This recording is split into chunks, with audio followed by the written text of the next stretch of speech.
Well, YouTube, as promised, here is a video walkthrough of my Oliver number 20B Pattern Makers lathe.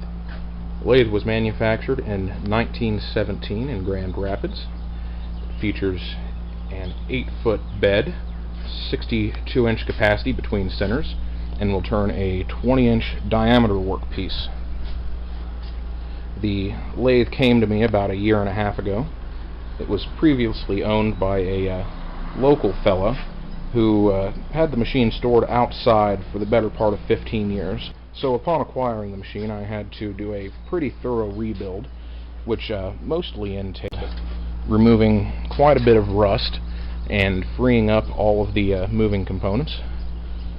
Another interesting thing I got to do was build a countershaft drive system for the machine, as the original drive system was ceiling mounted and did not come with the machine. The current setup gives me an option of 4 spindle speeds, ranging from 200 RPM up to about 2000, with an approximate 500 and 1100 in between the two. I plan to eventually get a variable frequency inverter to drive the machine, but got pretty used to those 4 speed options, and I'm not in any real hurry to spend the money on one. The lathe features a 1 7/8 by 6 TPI spindle with a 4 Morse taper and a through hole for removing the tooling. This is one of the few 4 Morse taper pieces of tooling that I have for the machine, so I ended up purchasing a 4-to-2 reducer so I could use some more readily available drive centers and accessories. And a couple interesting features about the machine, features that actually make it a Pattern Maker's lathe, are its ability to turn a draft using the compound, or using the traverse carriage and compound.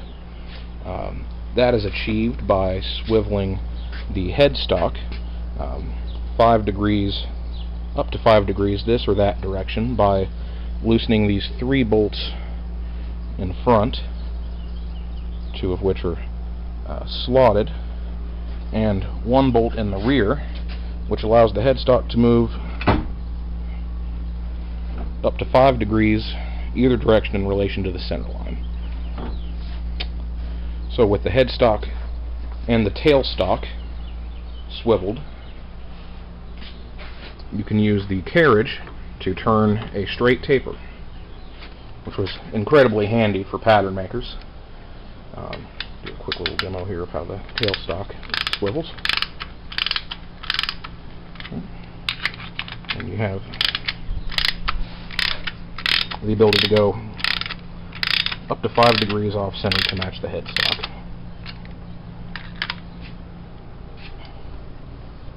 A couple other neat things are that the carriage is graduated in 1/8 of an inch. Let's see if I can get that to zoom in. As well as the compound being graduated in degrees.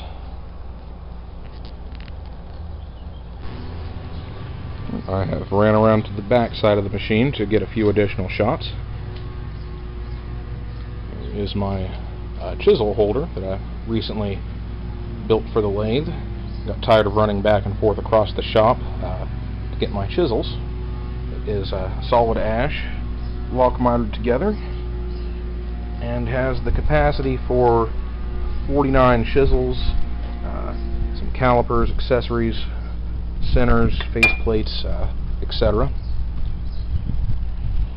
So another shot of the headstock. The outboard faceplate, which is heat shrunk onto the spindle. The bearings, which are original Babbitt bearings. Maintenance is very, very straightforward.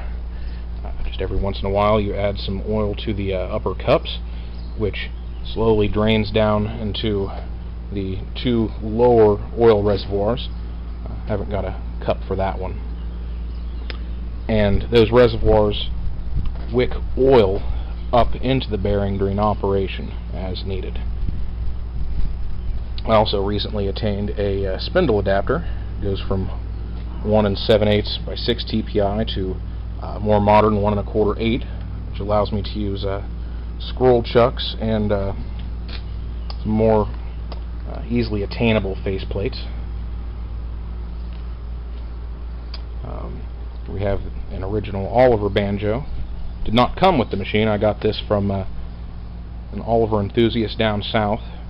It was Chuck Hess. He had a few extra, and he cut me a great deal on it.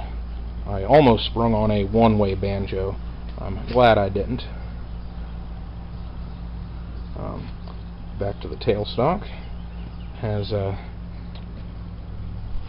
about 12 inches of quill travel. It was probably one of the hardest things to free up when I was rebuilding the machine. It was completely rusted solid. Now that I spent some time on it, it is just very smooth.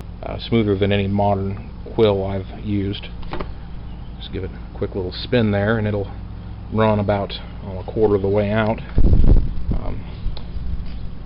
The center is self-ejecting at a certain point. Let me run it back in. Right about there. There's the quill lock. And one last thing. Here's the adjustable stop for the carriage. I think the machine would have came with 2 of those originally, but only has the one now. It clamps to the bed, and then you have a little bit of adjustment here through that stop bolt. Well, that's about it. I guess I'll get a few shots of machine running.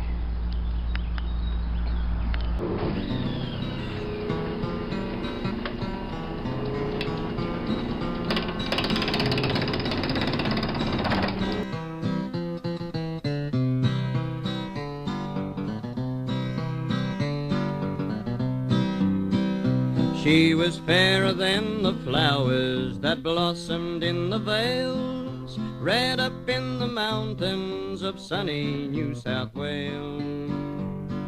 But in my youth I went away, that's how the story goes. I've had my fling, gone back again to my sunny northern rose. I sends a letter to her just a month ago today. This little girl I'm speaking of, she answered yesterday. Her love for me is just the same as when I went to Rome. I'm still in luck, gonna make it up to my sunny northern rose. Oh, you can search for happiness as through the land you roam, but you will finally wake up that you've left it there at home. Just like I did when just a kid with lots to learn, you know. Now it's home by G, and the girl for me is my sunny northern rose.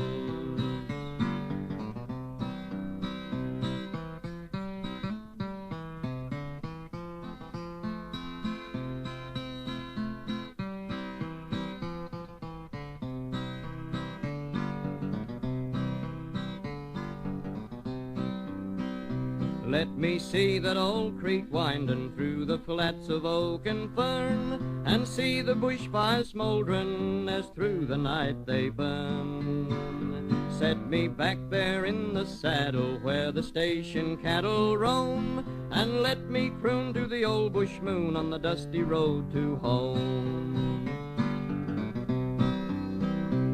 I'm shaking off these city clothes, they've kinda lost their charm, for an old felt hat and station hack to jog around the farm.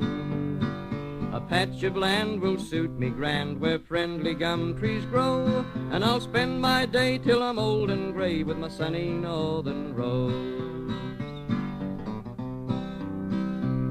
Oh, you can search for happiness as through the land you roam, but you will finally wake up that you've left it there at home.